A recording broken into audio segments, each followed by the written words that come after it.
दोस्तों, दिनाक्षी short hand में आपका स्वागत है। अगर आप चैनल पर नए हैं तो चैनल को सब्सक्राइब करें और बेल आइकन जरूर दबाएं।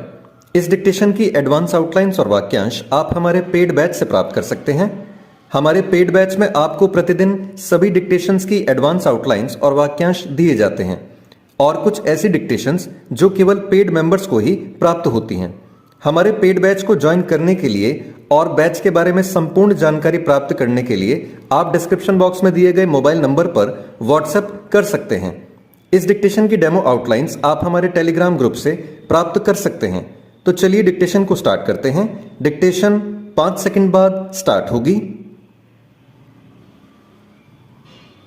Ready, start.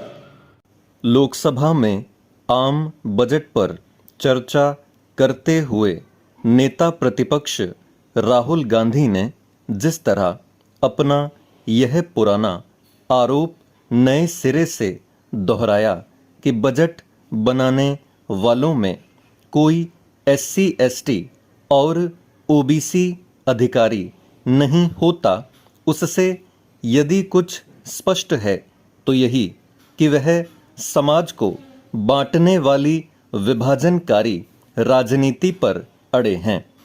वह यह बात पहले भी कई बार कह चुके हैं और सरकार की ओर से हर बार उन्हें विस्तार से यह बताया जा चुका है कि ऐसी स्थिति क्यों है और किस तरह इसके लिए कांग्रेस की तत्कालीन सरकारें ही जिम्मेदार हैं। लेकिन वह कुछ समझने के लिए तैयार ही नहीं। वह जानबूझकर इस तथ्य की भी अनदेखी कर रहे हैं कि संप्रग सरकार के समय भी यही स्थिति थी।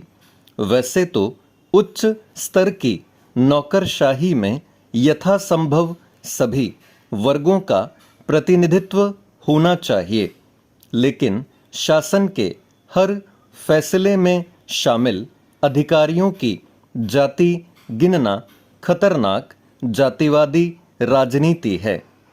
राहुल गांधी एक तरह से यह कहना चाह रहे हैं कि अनारक्षित वर्गों के अधिकारी आरक्षित वर्गों के हितों की उपेक्षा करते हैं। एक बार वह यहाँ तक संकेत कर चुके हैं कि उच्च जाति के शिक्षक प्रश्न पत्र बनाते हैं, इसलिए आरक्षित वर्ग के छात्र फेल हो जाते हैं। आखिर यह भड़काऊ राजनीति नहीं तो और क्या है? राहुल गांधी के रुख रवैये से यही लगता है कि वह अभी भी चुनावी मुद्रा में हैं। आखिर वह जो कुछ मोदी सरकार से चाह रहे हैं उसे कांग्रेस संगठन और साथ ही अपने दल द्वारा शासित राज्य सरकारों में क्यों लागू नहीं कर रहे हैं? क्या मोदी सरकार ने उन्हें ऐसा करने से रोक रखा है? उन्हें बताना चाहिए कि कर्नाटक, तेलंगाना और हिमाचल प्रदेश में बजट बनाने में आरक्षित वर्गों के कितने अधिकारियों की हिस्सेदारी होती है। वह मोदी शासन की तरह मीडिया में भी आरक्षित वर्गों के प्रतिनिधित्व का प्रश्न भी कई बार उठा चुके हैं, लेकिन यह देखने को तैयार नहीं कि आखिर उनके परिवार के प्रभुत्व वाले मीडिया संस्थान में इन वर्गों के कितने लोगों की हिस्सेदारी है।